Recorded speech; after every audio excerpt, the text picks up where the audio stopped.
counseling, therapy, and empowerment for women and youth. Through our foundation, she has touched the lives of many people who have been victims of abuse, trauma, depression, and other challenges. She also runs a YouTube channel called Olufunke Adetuberu, where she shares messages on topics such as sex education, family relationships, and personal development. She has over 100,000 subscribers and millions of views on her channel. Dr. Olufunke Adetuberu is also an author of 64 books, such as The Power of Purpose, The Secret of a Happy Marriage, The Art of Communication, The Price of the Perfume, The Beauty of Abuse, just to name a few. She's certified counselor and therapist who has undergone training in various fields such as marriage counseling, family therapy, cognitive behavioral therapy, and trauma-informed care. She's also a member of the International Association of Professional Counselors and Therapists. Dr. Olufunke is a mother and grandmother. She's a role model and mentor to many women and youths who look up to her for guidance and inspiration. She has social media handles where she posts updates about her ministry and events. She's a dynamic and multiversatile woman who believes everyone must die empty.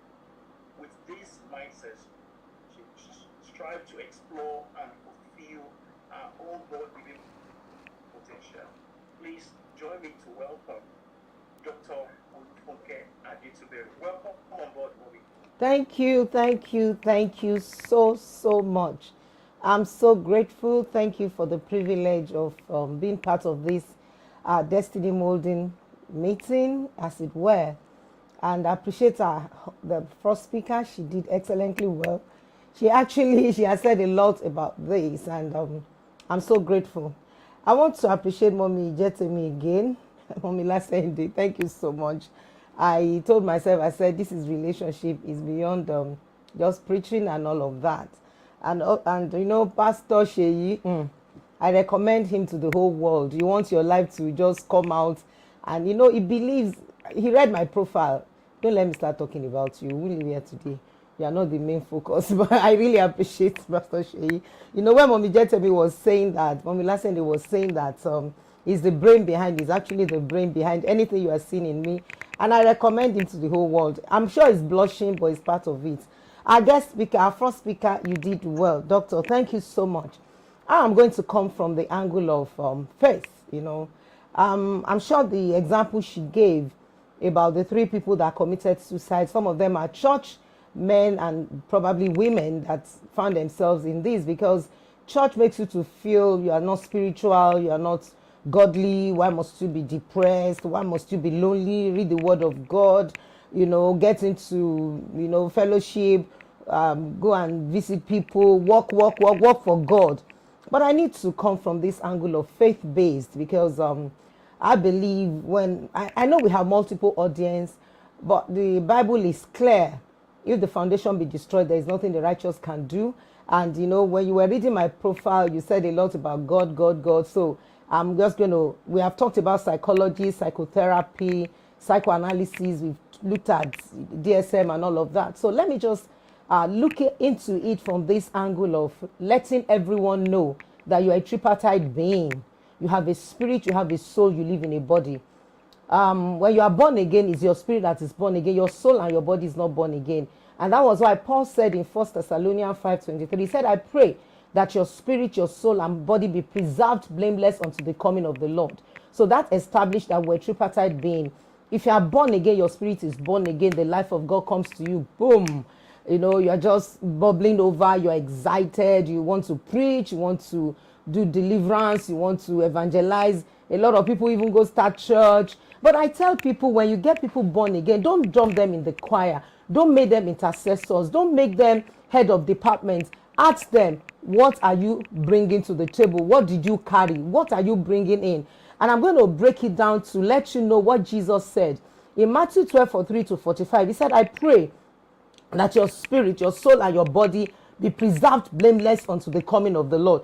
That, you know, first Paul said it in 1 Thessalonians 5:3. Jesus said something in Matthew 12:43-45. He said, when an unclean spirit goes out of a man, he walks through dry places. He said, when he's seeking rest and findeth not, he said, let me go and check. The Bible says if you find that place swept, kept, and garnished, it will go and bring 7 stronger demons. And, you know, the Bible says the latter part of that person will look as if the person has not met Christ at all. And that is where the challenge is. Now, what that scriptures is trying to explain to us is, you are born again, your spirit is born again. Where you are coming from, everyone that is addicted, everyone that feels lonely, everyone that feels depressed, they actually brought something that came on them when they were growing up. The inlet of any form of struggle, emotional struggle, the pattern of the bloodline. I can start to say that from Genesis to Revelation, but because we are limited to time, but I'll just give you one inference. Abraham, he came from a very dysfunctional home. So if you are raised from a dysfunctional home, you are naturally dysfunctional, whether monogamy or polygamy. And I will explain that probably when we are taking questions, because I have a lot to could actually say that Abraham was born again in the content of the New Testament because he had an encounter with God. I apologize for people that are not faith-based and all of that. I'm still going to come to that, but I felt led to address this in the content of, you know, being a believer. And sincerely speaking, if you have not given your life to Christ, if you are not a child of God, we're just going to be treating the soul, and it's going to be a little bit hard for people that have not had the peace of God, had a relationship with their creator, reconciled with God, to be able to navigate and walk through loneliness, through depression, through addiction. I needed to lay that foundation. So whatever it is, I'm still going to reach out to anybody that feels, well, it's not faith-based. But to me, because the woman of God that spoke the other time is a pastor, our guest, our host is a pastor.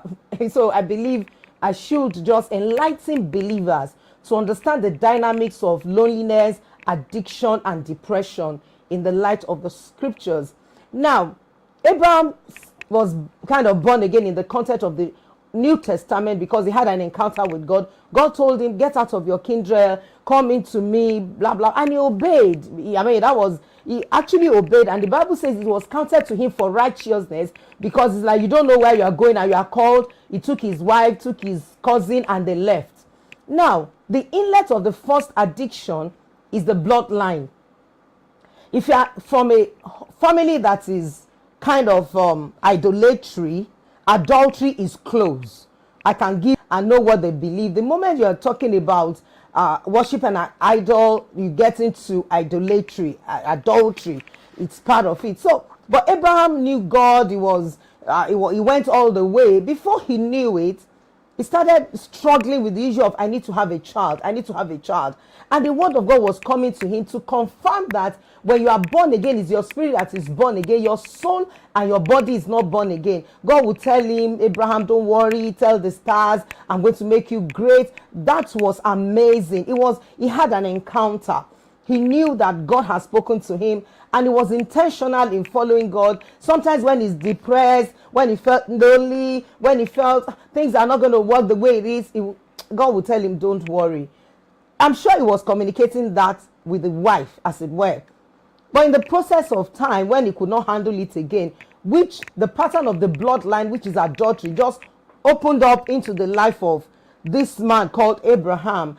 And the wife just said, my dear, this girl has been here. Probably if you get her pregnant, we're going to, maybe the door will open. And, Abraham did not even contend that proposal. Sometimes, the Bible says resist the devil and he will flee from you. But there was no resistance. He just took it in. It means that something was happening to him in the pattern of his bloodline.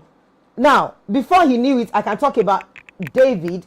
David was a boy of a man of one night's sleep. He said it in Psalm 51. He said, in sin I was conceived, in iniquity since I was born, in iniquity my mother conceived me. That shows us that something happened in the pattern of his bloodline. And if you look at Jesse, the father of David, when Samuel went into his house, he has 7 sons. As a matter of fact, David was not invited. Loneliness, isolated, abandoned. He was not invited for the impartation service until the prophet said, is there any other person in this family? I'm sure he must have scratched his head and said, oh, there's one boy somewhere that could, that was how they insisted that they will not sit down until David comes. That is rejection, that is isolation, that is being abandoned, that is depression. It was just medicating his pain. I'm going to go to that. So before he knew it, Abraham slept with a guy, and that was it. So at the end of the day, of course, he thought God was going to bless compromise, and God said, no, I'm not going to bless compromise. I promised you, you're still going to have your covenant child. Now, let me rush to David. Now, with the experience of David, we knew that David could have been a person that would not, do anything with his life without, hey, it's so amazing. I was shocked when David had to sleep with Bathsheba, killed her husband, and it was like, what? I mean, the level of activities of David shocked me with the encounter he had with God. I'm confirming the scriptures that says clearly, when an unclean spirit goes out of a man, he walks through dry places, seeking rest and findeth not, and say, I will come back and check. Now, what made David to have gone that far? The pattern of the bloodline was speaking to him. Because the way he even invited Bathsheba is another story. I have a lot to, disseminate in these few minutes, and I believe in keeping to time. So at the end of the day, David faced the music, God was angry with him. He wrote Psalm 51, he was repentant and everything. And God said, come on, if you had wanted something, I would have given you such and such. Why did you condescend so low for people to start insulting and, saying things about God? And he said, for what you have done, God gave the judgment. The painful part of this was, all the children of David, by the reason of the pattern of the bloodline, I'm confirming bloodline as an inlet to loneliness, addiction, and of course, depression. Before David knew it, when he was handing over to Solomon, he didn't hand over women. But by the time David took the baton, by the reason of the pattern of the bloodline, David had 300 wives, 300 wives, 700 concubines, 1,000 mother-in-law. I did not know how he managed that because of the pattern of the bloodline. Now, if you look at David and Abraham, putting them together, look at their children. Isaac had a pattern that brought him trauma. The second inlet to wondering, what is the problem of Isaac? Isaac shouldn't have had children that will have challenges.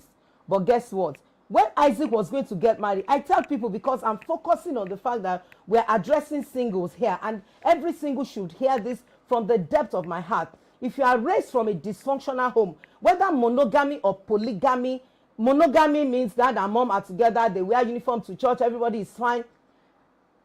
It does not mean you are not dysfunctional, because your personality differs, the way you respond to things differs, what speaks love to you differs. So you can be raised from a monogamous home and be extremely dysfunctional.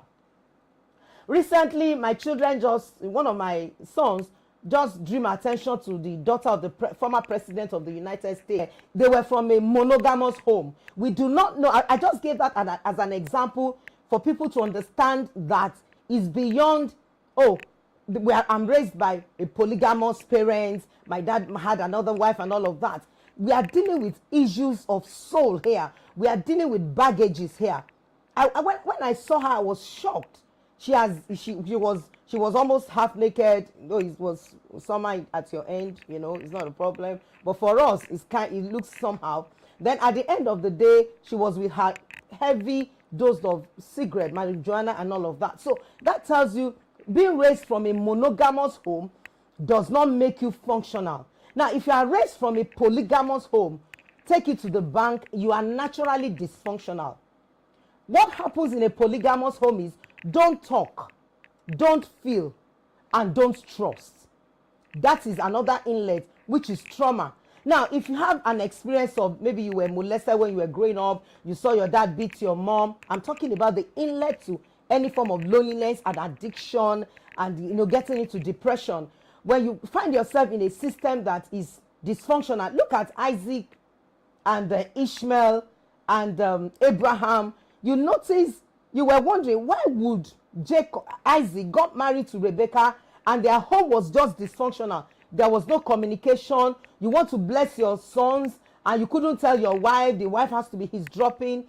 Now, they were not from, I gave you a contemporary example. Now, coming to the scriptures, I gave you Obama's example. Now, coming to Isaac, Abraham, Sarah, he got married. Now, getting married, because I'm focusing on the singles, getting married, hear me now, getting married as a Christian does not make you functional.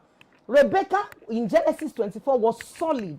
She had responsibility on her shoulders. She's a career woman. But there's a problem. I'm talking about trauma here again. There was a problem when the servant of Abraham prayed and prayed and prayed to get a wife for Isaac. Now, how do I mean? Isaac was dysfunctional because he was experiencing conflict in the home between him and Ishmael. That was when Sarah said, honey, this boy had to leave. Now, people don't know that when we go through any form of abuse, rejection, fights in the family, conflict, they don't know that those things are seated in our subconscious mind. And X-ray does not see emotional wounds. What you'll be seeing is the reaction. You just be seeing the manifestation of what has happened. Now, nobody knew something happened to Isaac. Now, getting married to Rebecca was a virgin. But Rebecca was dysfunctional because the day of the wedding, the day the girl said, I'm going to get married. Now, let's digress a little bit. How could you want to, somebody saw you at the well, asked about your parents, and you are telling the person you want to marry now. Singles, hear me. Don't rush into relationship. If you rush in, you will rush out. I was asking myself, now, she said, I'm going now. She was over ready. A lot of people get married, find themselves in a dysfunctional relationship because of one thing. They are tired of their parents. They never liked what they saw and they needed to get out of where they were. So it's like, I need to be out of here. I'm tired. I'm done.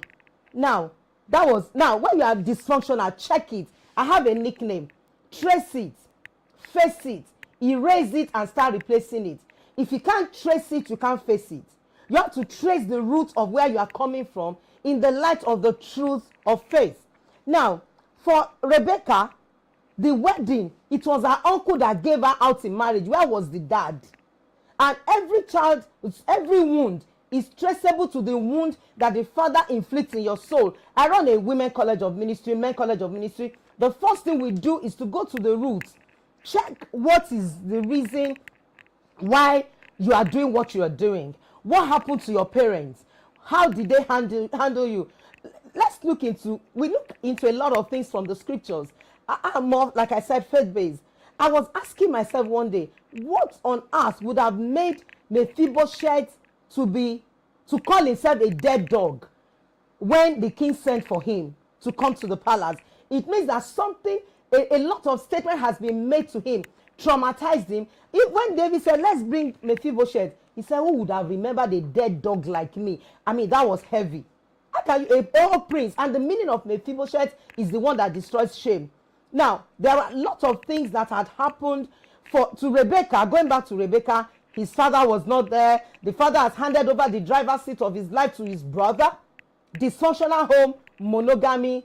Now, coming back to Isaac and Rebecca and Ishmael, dysfunctional home. Look at their home. Look at the home of Isaac and Rebecca that prayed, fasted, believed God for a wife. So marrying right, marrying the will of God does not make your relationship work if you are not intentional about your background and where you are coming from. You know the family of Rebecca and Isaac. They have two parties in their home. I don't know how many parties you have in other parts of the world, but in Africa, in Nigeria, we have PDP 1, PDP 2. Now they have the third one. So, they play different games and you are wondering, but you guys said you are from the same stock. That is what happens in a family that is dysfunctional. Now, let's look at addiction. I've talked about the bloodline. I've talked about trauma. Any form of trauma that you've been through. Maybe I came from a very dysfunctional home. My mother divorced when I was 6 months.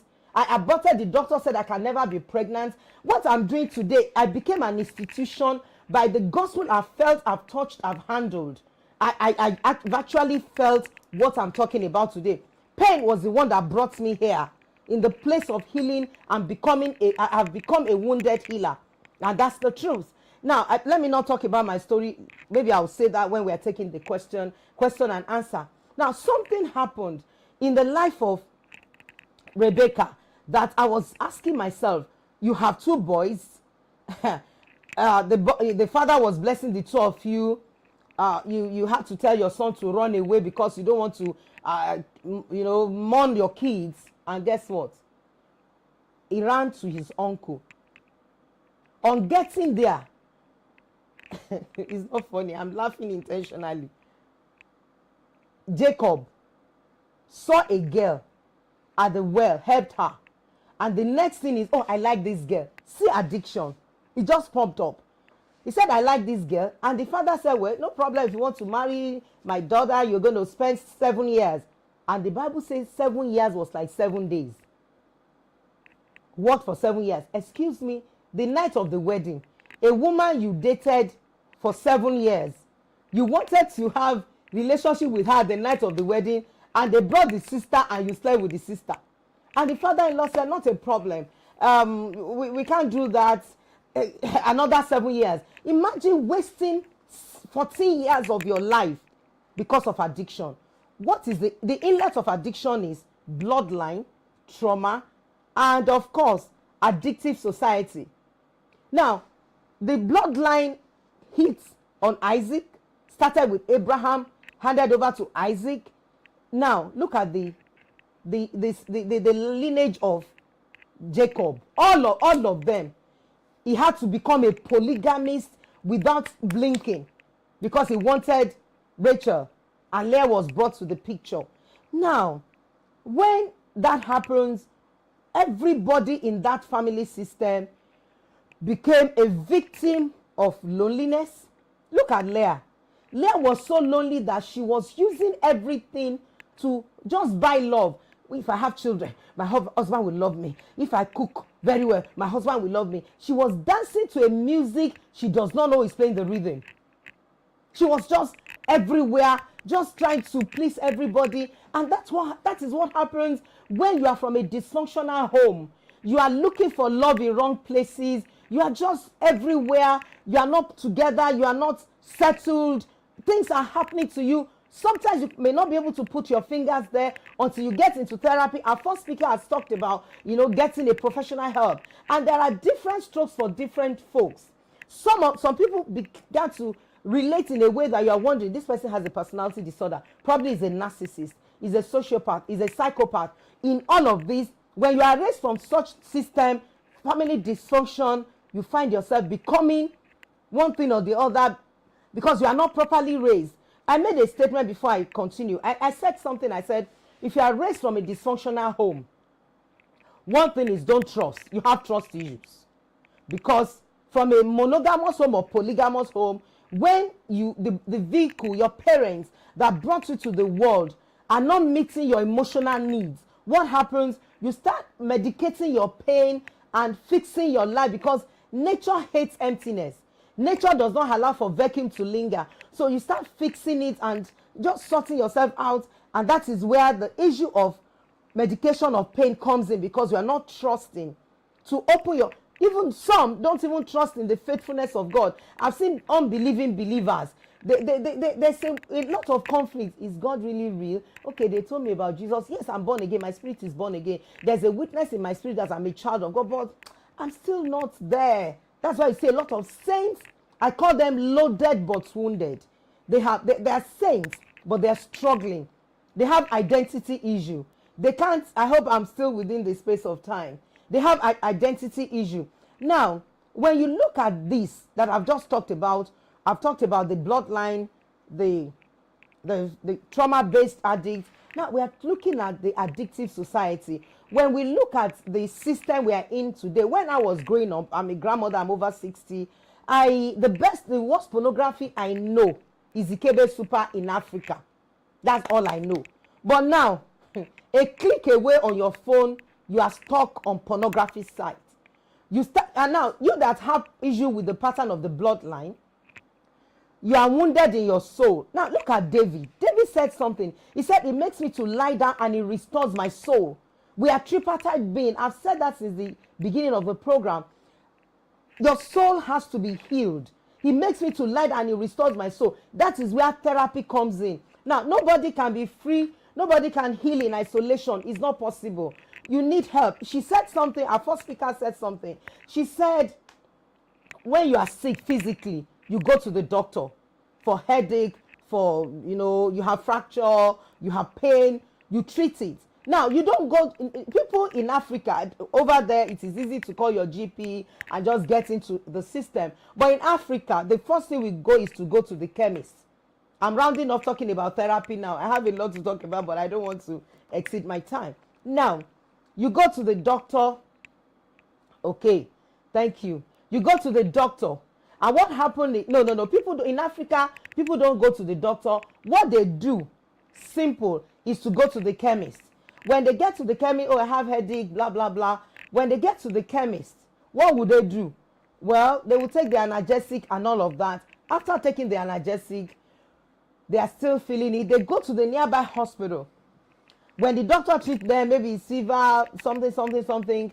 At the end of the day, when the symptoms persist, they will go to a teaching hospital, or the doctor in that private hospital will bring out some forms and say, start treating, start feeling, go do this test, do blood test, saliva test, urine test, physics test.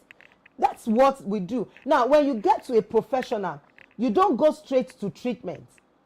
They do tests. When the result of your test comes out, that is where we begin to do the diagnosis. We begin to fix you up and say, okay, because of this and that. And that's why people, when I do conferences, people ask me a lot of questions and I tell them, I cannot answer a psychotherapy or a psychological question openly because I have to be able to know your history. I have to clock you as the doctor would do. After clocking you, then we'll take it from there, take you to know the root of your problem. Then we can attack, thank you, we can attract the problem from the root. And when we're able to do that, we get healing and it's going to be very, very easy. Now, let me say this in round. I have 3 minutes to leave here. Let me say this in closure. When you are dealing with trauma-based addiction, you feel lonely, you're struggling with suicidal thoughts, you're just losing it. I would encourage everyone at the sound of my voice, please have a relationship with your Creator. I'm not talking about religion. I'm talking about giving your life to Christ. That is the first inlet. The spirit of a man is the candle of the Lord. The light of God comes in. Jesus said it in Matthew 12:43-45. He said, when an unclean spirit goes out of a man, he walks through dry places, seeking rest and finding. I said, let me return. By the time he comes in and find the place swept, kept, and garnished, he will go back and come and bring 7 stronger demons. Now, the question is, in that place, there are 2 sides of the coin. It's like a 2 sides of the coin. What Jesus is saying is that there must be a program. We call it accountability. By the time the devil is popping in, or those habits, let me put it that way. Maybe you were smoking before, you were drinking before, you like women before, you watch pornography before, you masturbate before, you have anger issue before, you overeat, overshop. Somebody is asking if overshopping is addiction. Yes, addiction is a way you medicate your pain. Addiction is forming a habit and the habit has now formed you. That is addiction. So you want to fix that space, that vacuum, that emptiness in you. Now, if you have accountability, you can quickly tell the person you're accountable to, excuse me, I'm struggling with this. I'm going through some stuffs. Then, when the devil comes in and knows, this person is accountable, he will back off. Because your accountability person, like your therapist also, we can call them your therapist or your doctor will help you to deal with this thing, and before you know it, you are going to be fine. Then secondly, commitment. You have to be committed. If you're a believer, you are not committed, is a lot. I can't talk about that. Then of course, service. You are doing something to reciprocate the love that you are giving by the one that loves you and gave himself for you. Thank you so much for allowing me to be part of this. I appreciate it dearly. Thank you very much. Thank you, thank you, thank you. Yes, I'm done for now. Thank you. Very powerful stuff. Thank you so much.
About it. Like I said, sometimes we might be down when most of the time, most of us have gone through a downtime. Like I'm sad is different from I'm depressed. That person is depressed. So especially for women, when a lot of women are down or they're sad, they're going through something, they would like to go and shop, just to get rid of that sadness. But now, if you think that shopping is something now you cannot stop. Any little thing you have to shop, you have to go buy this, you have to buy that, you have to buy that, you have to buy that. Then it is an addiction. Anything you do in excess is an addiction. But if you do it for just a little period of time, just to calm you down or take you out of that state where you are, that is not an addiction, but it's something that you just cannot do without doing. You keep buying and buying and buying, even if you do not need it. You don't have to buy it, but you just cannot do without seeing it and without buying it. It is an addiction. Praise God. Okay. And it can be a form of depression as well. It can be a form of depression because if you're depressed, you just want to go out and buy, and it will give you temporary happiness and temporary relief from that sadness. Okay, And then, so yeah. how can she solve this problem? How can she stop it? How can she stop it? Well, I guess go put your money where you won't have access to it. Go do some investments. If you put your money, yeah, if you put your money where you will really invest and for your future, you won't have too much access to money to be buying on unnecessary things. And cut off your credit cards too. And if you cut, well, that is a temporary fix. I can cut my credit card and then reapply for it tomorrow. It's not taking away the problem. But if I have like 100,000 in my account, and normally within 2 months I will spend that 100,000, right? I can put out 90,000 out of that 100,000 in an investment where I don't have access to it. I want to have access to 10,000. I'll be limited to 10,000. That way, if you keep doing that, you will curb that habit.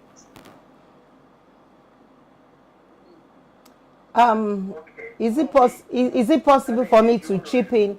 Yeah, let me just chip this in.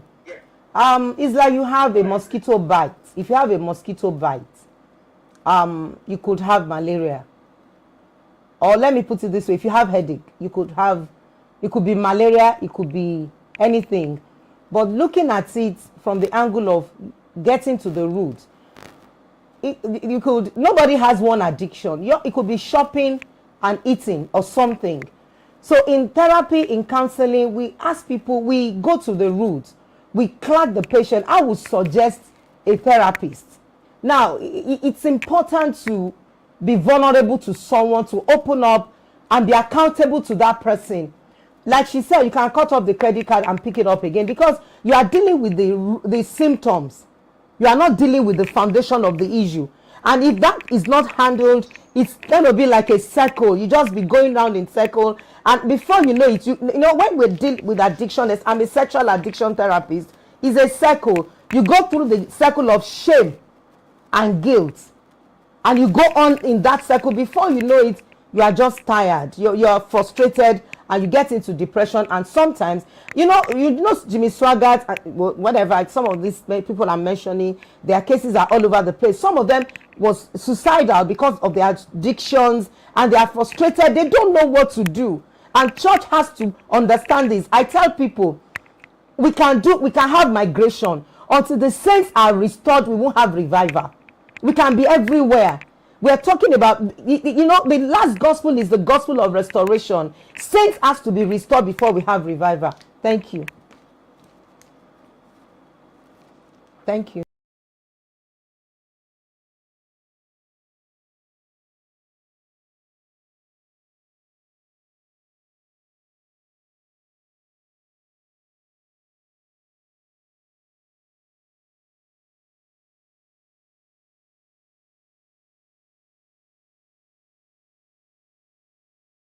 And this one is for, I think this is addressed to Dr. Adetuberu. What do you think the church can do to address the issue of mental health properly, instead of just saying to the members that you're not praying now, you lack faith, or completely not addressing the issue by saying God is in control? Thank you.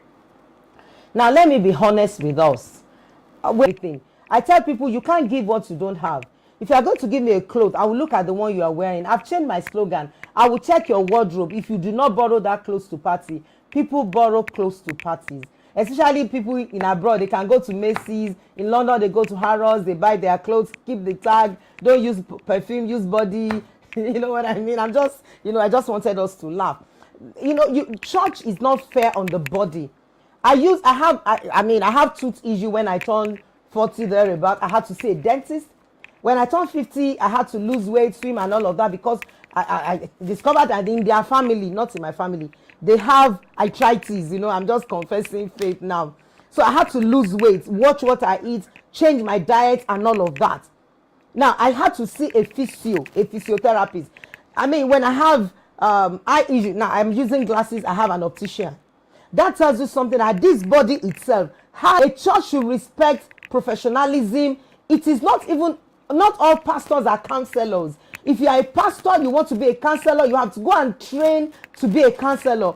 Doing everything's job is hurting the body, jeopardizing the soul of your sheep. And that's people that are not even supposed to have a church, as it were. They start having churches because people will not honor them the way, or their means of survival. They'll be looking at, okay, if I have to be a pastor, pardon me, I would, have tithes and all of that. So we are not respecting the gifts that Jesus spoke about in Ephesians 5. Pastors, teacher, evangelist, prophet, and apostle. Now, each of the body of Christ needs to expose their members to this fivefold ministry for the perfecting of the saints and the work of the ministry. If you are just alone teaching, it's going to be a little bit of a challenge. Prophecy, prophet, is going to be a little bit of a challenge. Pastoral alone, if you are a pastor, you need to expose your ministry to other ministry gifts for the saints to be perfected, so that you will, the person that is depressed, the person that is struggling with addiction, the person that is feeling suicidal, by the time you bring a therapist, a counselor, a professional to the podium, they will receive their own and they will go, and everybody will be fine. So church should, then we can allow for training. I do training for people. That's why I do men's school of ministry, women's school of ministry, so that people can be informed to avoid deformity. And when they get that understanding, they take it to their various local churches and the body is healthy. Thank you.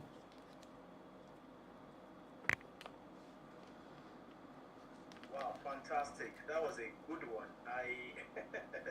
Thank you very much, man. Thank you for addressing. There's another question, but before that, somebody wanted to make a contribution regarding the shopping. The person said that the first step is to admit that you have to first admit the problem. You need to admit that there's a problem somewhere before you now start solving it. Another person responded that some people know what to do or do want to go through the process, and I think that was a connection to what Dr. Adetuberu said about the fact that she knows that she realized that she has gotten to a particular age and she needs to start working on herself, and that's a fantastic one. It's really a fantastic one. So somebody from the audience, Nato, please unmute your mic. Do you have a question or you want to make a contribution, please? I want to make a contribution. Okay, please. The floor is yours. Go ahead, please. Good day, everyone. I am so happy and amazed that we have something like this going on for youth, and even we, the married people, are learning from each other. So when it talks about mental health for singles or young adults, I think one of the first things that we have to teach them, and I think our church is doing a great thing, great work with that, is being self-aware. This is 2023. I used to say it all the time. I say you cannot afford not to be self-aware. So being self-aware helps you to be able to cope with a lot of things. You understand what I'm saying? And I feel also like teaching kids about emotional intelligence goes a long way, because now you know how to be able to manage your. Someone say something? No, go ahead, please.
Until denial stops, nothing changes in anybody's life. That's just the summary. Until the prodigal son came to himself, he couldn't come out of his addiction, depression, and of course, being isolated and all of that. So until denial stops, the moment you are still in denial, you won't seek help. And not seeking help is just to let you know that your addiction, your struggle is going to snuff life out of the person that is struggling. So denial must stop for something to change. Thank you. Thank you. Okay, all right. There's a question here for Dr. Adetuberu. What is the definition of a dysfunctional home? Is it a home without a father, or a polygamous family, a monogamous home where parents are unavailable to their children? Thank you so much. That question will take us another hour, but I'm just going to try and nip it. When you are raised from a dysfunctional home, number one thing is sure. Like I said, don't talk, don't feel, don't trust. Now, children, I've been privileged to go to labor ward several times. I'm a grandmother of men. They are the same. They slept in my womb, but they are not the same. Children are not the same. Some are thinker, talker, detailed, and thorough. They are in the same womb. They are from the same womb. Being raised from a monogamous home, if your parent does not know you, they don't study you, they don't know what trips you up, they don't know whether you are sensitive to words, what speaks love to you, they don't understand you. Being raised from a monogamous home, dad, mom together, you can be extremely dysfunctional. That is sure. Now, being raised from a polygamous home, you are superly dysfunctional. A child is expected to be raised in a system where there is love, care, affection, understanding. Now, your dad is your hero. Every addiction is traceable to father's wound. And what we do in therapy is to help you to heal the wound that your father has put in your soul unconsciously. We have 5 types of wrong fathers. We have a shadow dad.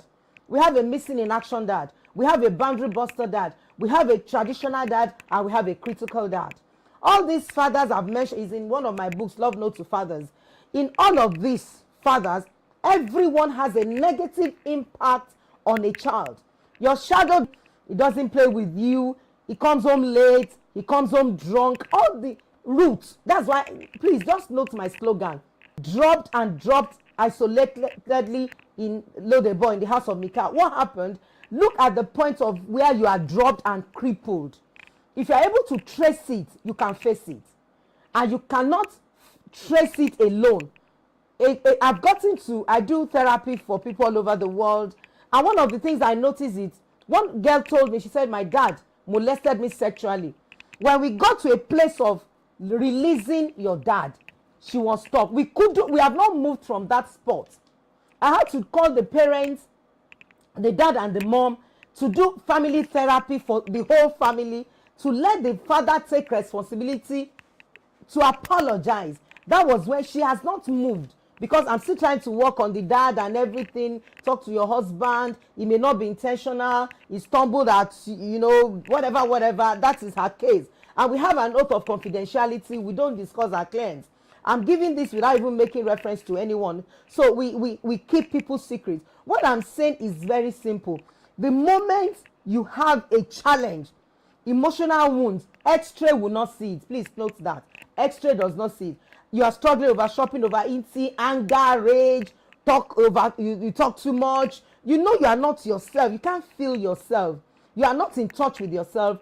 Just know that there's a problem. Whether you are from a monogamous home or you are from a polygamous home. I've seen children. I have a case that a girl that is from a monogamous home. Her parents are pastors. She says she's 15. I'm going to air the program in one of my episodes. She's 15 and she's a lesbian. And I asked her, tell me about your dad. He said, my dad comes home drunk. He drinks. They are pastors. But yeah, the man too has addiction. One of the pain of a traditional dad is a traditional father is an addict, using his addiction to medicate his pain and pushing the children without knowing. The guy said, my daddy did not know that I drink, and the man drinks.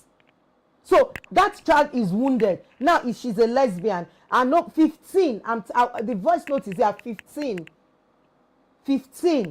So it's kind of complex. So if you notice anything wrong from your foundation, from where you are coming from, quickly just seek help. Don't be in denial. Don't pretend. Don't act as if everything is fine.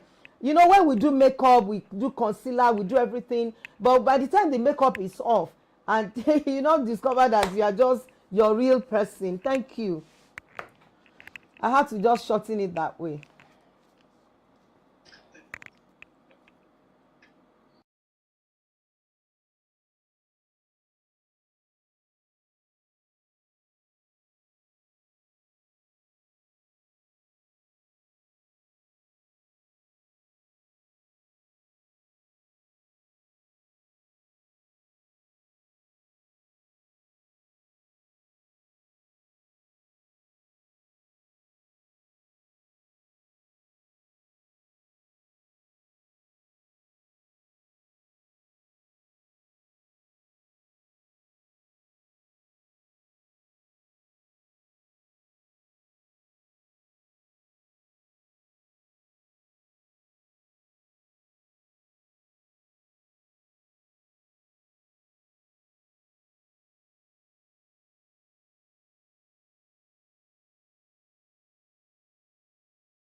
As a believer, if you are not ashamed to use glasses, you should not be ashamed to treat your brain.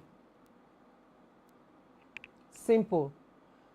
mental health issue, please stop spiritualizing. God gave us brain so that God can rest. There's a time when you have, the Bible says, having done all to stand, stand. Do everything. Pray, amazing, speak in tongues, do everything. But if you know you are still low, you are not feeling yourself. To me, self-deception is demonic as far as I'm concerned. I don't deceive myself. Go into prayers as much as you can, but if you know you are not getting it, seek help quick. If you are not ashamed to use glasses, you shouldn't be ashamed to treat your brain. If you are sick, go to the hospital and get treatment. Seek professional help. If the best you can do is go to a faith-based professional, somebody that understands the dynamics of spirituality and even psychotherapy. That's fine.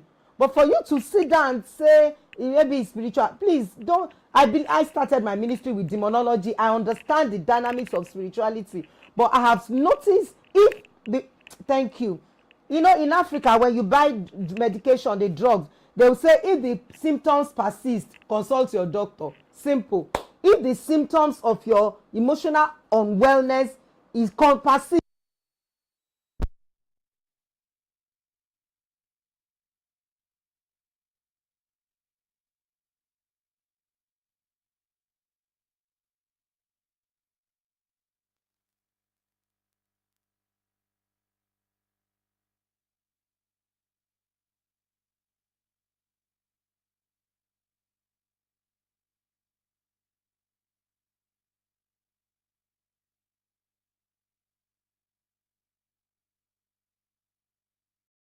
For you to, they're not for in emphasizing, make sure you go and get professional help. And we're talking about singles. It's not just youth, it's also adults who are single or single mothers. A lot of them, they also deal with loneliness, they deal with depression, they deal with everything we're talking about here.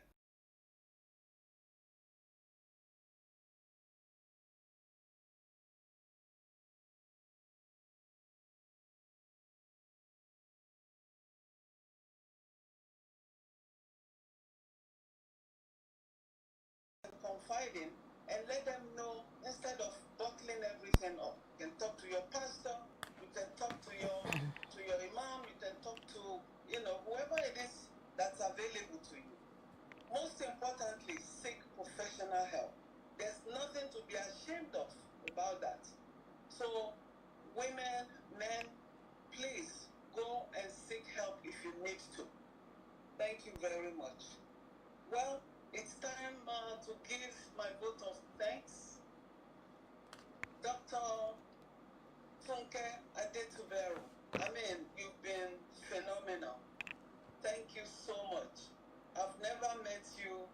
I just, I linked up with you through Sheyi, and, you didn't turn me down. You gracefully accepted to participate in this meeting. And I thank you from the bottom of my heart. You didn't turn us down because Jetemi is so well known worldwide. You heartily accepted our invitation without prejudice. thank you, ma. And again, let me just emphasize to everybody, has a platform. She has a program that she calls She Matters. I have watched a few of your videos. Thank you, ma. And my goodness, they are life-changing. So please, go on YouTube, try her on other Social media handles, platform. and just subscribe to her, share her videos, because I know a lot of people. You name the topic, she's talked about them, from sexual stuff to anything relating to human beings. She's talked about them. So please do go on YouTube. The She Matters, they are very, very enlightening. So please subscribe to her. If you need the spelling of her name, please send me a text. I I can share a video so that you can subscribe and then you can start getting them. Thank you so much, Dr. Adetuberu. And to my able pastor, Mrs. My goodness, everybody that I contacted.